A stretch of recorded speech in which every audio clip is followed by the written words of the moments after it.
Class 10 class 10 आज हम लोग का डेट कितना है? डेट हम लोग का 10 तारीख हुआ, 10 अगस्त।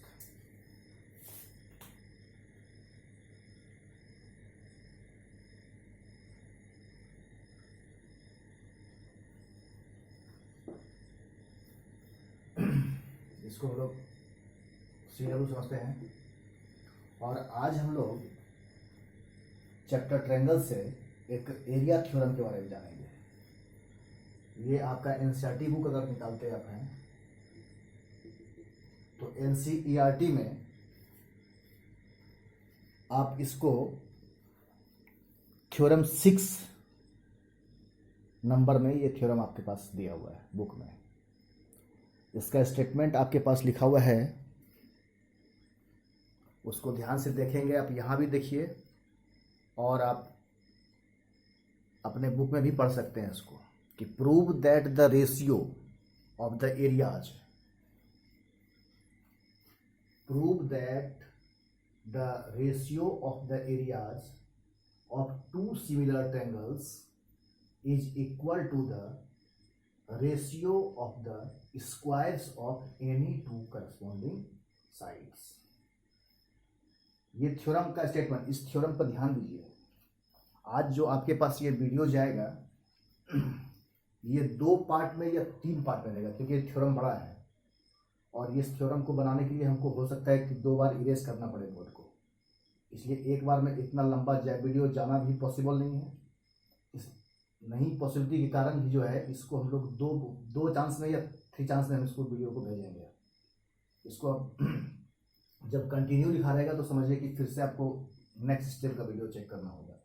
तो सबसे पहले कि थ्योरम के बारे में जान लेते हैं। इसको शॉर्टकट में सब लोग यहाँ समझाते हैं, बनाना तो लंबा होगा ही। यहाँ पर NCERT लिखा हुआ है, आज 10 तारीख है, 10 अगस्त।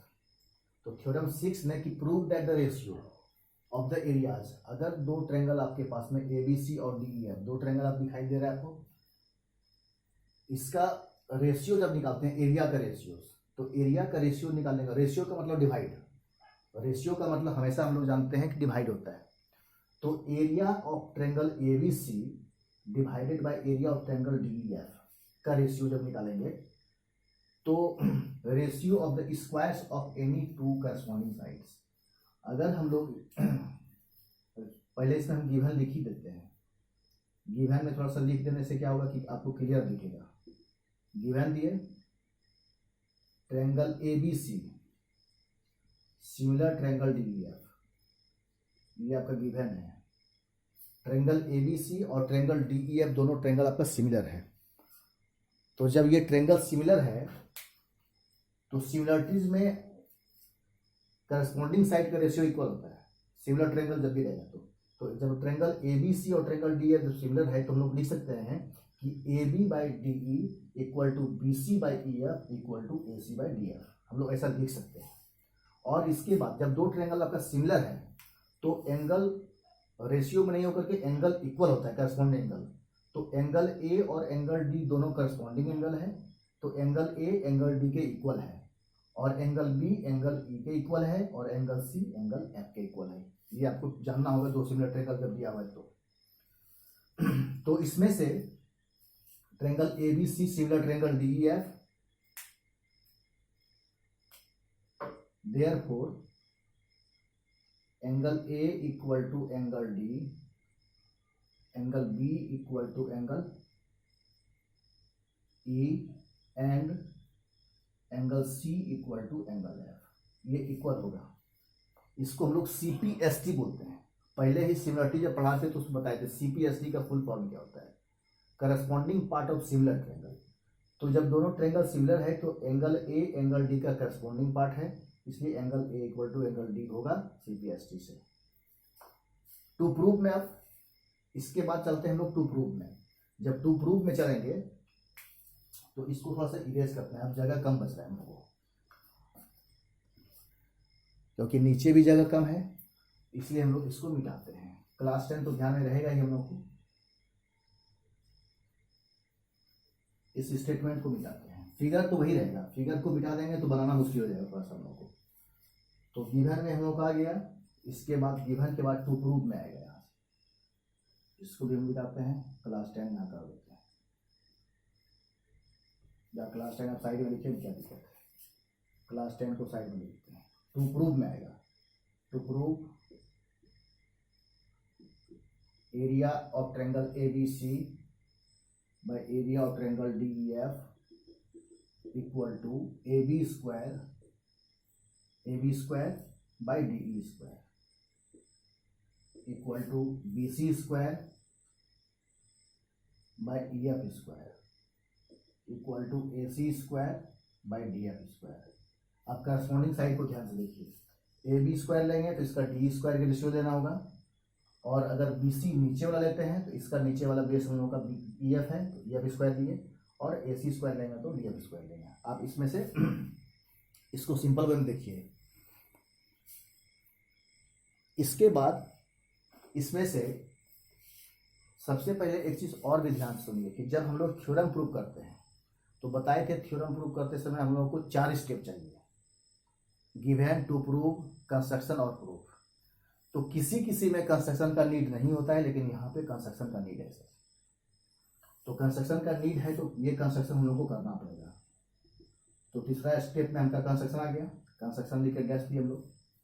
इसमें क्या करेंगे, कंस्ट्रक्शन में A से BC पर एक परपेंडिकुलर ड्रॉ कीजिए, इसको इमेजिनरी लाइन से हम लोग ड्रॉ कीजिएगा, तब पता चलेगा कि हम लोग ये इसको कंस्ट्रक्शन किए हुए हैं। और D से EF पे ये परपेंडिकुलर ड्रॉ कर किए हुए हैं, यहाँ भी आप इसका 90 का साइन बनाइए। तो जब हम लोग कंस्ट्रक्शन में ड्रॉ किए परपेंडिकुलर A टू BC पे, तो इसका नाम, इस पॉइंट का नाम कुछ देना होगा। इसको सपोज मान लेते हैं P और इसको मान लेते हैं Q। तो कंस्ट्रक्शन में क्या लिखाएगा, ड्रॉन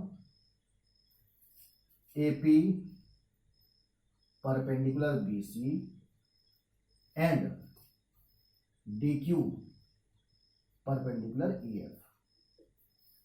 सिंपल दोनों ट्रायंगल ले लिए हम लोग। अब जब इसमें से हम लोग निकालना चाहेंगे,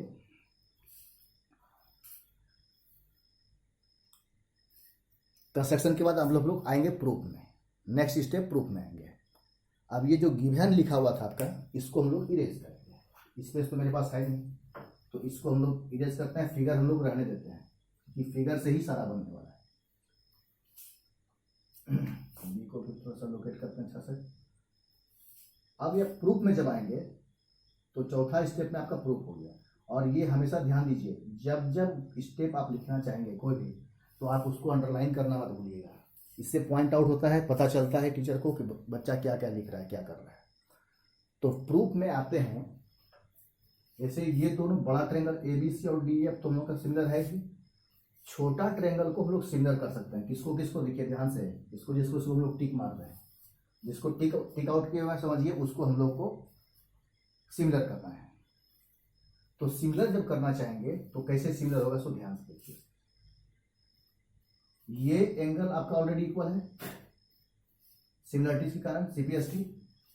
तो इसको मेंशन करते हैं 1 2 1 2। मेंशन करने से आपको फायदा क्या है कि 1 जो सिंपल सा एंगल 1 लिखेंगे, और नहीं तो इसको दिखाने के लिए APB लिखना होगा, ABP मेंशन करना पड़ेगा। इतना लंबा लिखने के लिए, नहीं लिखने के लिए हम लोग इसको शॉर्टकट में 1 2 हम लोग लेट कर सकते हैं।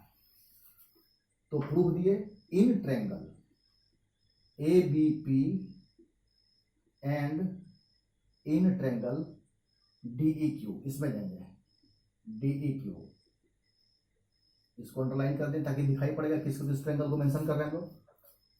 अच्छा, तो एंगल 1 इक्वल टू एंगल 2 ये गिवन है।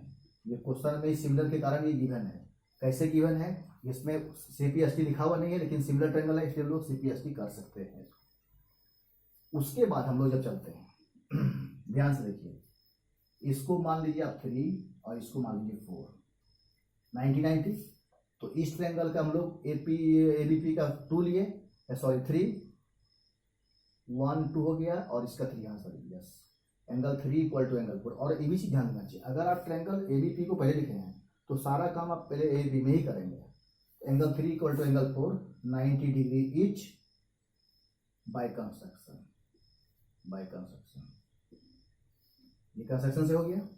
जब दो एंगल, एक ट्रायंगल का दो एंगल जब इक्वल हम लोग कर लिए तो हम लोग ए से सिमिलर कर सकते हैं, इसमें कहीं कोई दो राय नहीं है क्योंकि हम लोग ए सिमिलरिटीज पढ़े हुए हैं। Therefore triangle A B P, फिर इसी को उठाएंगे A B P similar triangle D E Q, ये हो गया आपका ए से। जब ए से सिमिलर हो गया तो अब आप यहां से देखेंगे ध्यान से। सबसे पहले आपको क्या करना है कि ये जो ए पी और डी क्यू लिए हुए हैं इसको साइड प्रपोर्शन में लाना पड़ेगा आपको, क्योंकि जब हम लोग एरिया निकालेंगे तो ट्रायंगल का एरिया निकालने के लिए हाइट का काम पड़ता है, तो इसलिए इसको ध्यान देना होगा आपको कि ए पी और डी क्यू आना चाहिए हमको।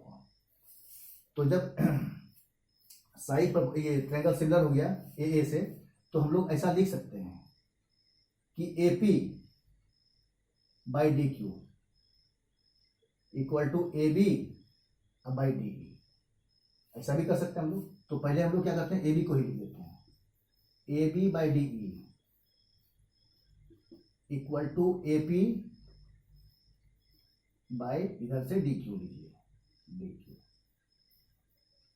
ए पी बाई डी क्यू, यहां पे लिखेंगे साइड्स आर प्रोपोर्शनल। अब आप इसको ध्यान से देखिए, जब A B by D E आ गया आपका किसके equal, A P by D Q equal, तो आप पहले ऑब्वियसली यहां ध्यान से देखिए कितना सिंपल बनेगा ये। Area of triangle A B C निकालेंगे और area of triangle D F निकालेंगे, तो 1/2 बेस इंटू हाइट, बेस मेरा बी सी और हाइट मेरा ए पी, और इसका बेस हो जाएगा ई एफ, हाइट हो जाएगा डी क्यू। तो जहां पे ए पी आएगा वहां पे ए पी को उठा के हम लोग ए बी यूज कर सकते हैं क्योंकि दोनों इक्वल आ चुका है, और जहां पे डी क्यू आएगा वहां पे डी कर सकते हैं। तो यही करने के लिए हम लोग इसको लाएंगे सिमिलर, इसीलिए छोटा ट्रायंगल करना पड़ा, और ये हाइट को हम लोग यहाँ पे यूज लाए, और इस हाइट को हम लोग पुट करेंगे एरिया ऑफ ट्रायंगल निकालने के लिए। उस हाइट को हटा करके हम लोग ए पी को हटा के ए बी लिखेंगे तो दोनों इक्वल आ गया, और डी क्यू को हटा कर डी डाल लेंगे। तो पहले से जब दो ट्रायंगल सिमिलर था तो ए बी बाई डी था ही, तो जब उसमें से ए बाई डी निकालेंगे तो जहां B C by E F है उस जगह हम लोग इसको भी पुट कर सकते हैं, उसको भी पुट कर सकते हैं, दोनों मतलब किसी को भी पुट कर सकते हैं, ये आपकी इच्छा है। अब किसको हमने यहाँ पर जो बोला, यहाँ पर थोड़ा सा फिर से क्लियर समझिए इसको, कि जहाँ पे ए बी बाई डी आया था और B C by E F आया था और A C by D F आया था, ये इक्वल था ही साइड प्रोपोर्शन से क्योंकि ट्रायंगल सिमिलर है। तो उस जगह पर जब एरिया निकालेंगे तो बेस इसको लेंगे, तो जहाँ बेस बी सी लेंगे और बेस इसका ई एफ लेंगे तो उसको बी सी को हटा करके, चाहे बी सी की जगह हम लोग ए बी भी लिख सकते हैं क्योंकि ए बी बाई डी जो है वो B C by E F के इक्वल में है साइड प्रोपोर्शन के कारण। चलिए यहाँ तक एक दूसरा स्टेप हुआ, एक बार फिर से इसको इरेज करेंगे और ये लंबा हो गया, इसके बाद हम लोग वैसे नेक्स्ट स्टेप में कंटिन्यू करेंगे। Okay, thank you. फिर नेक्स्ट इसको कंटिन्यू को देखिएगा ध्यान से।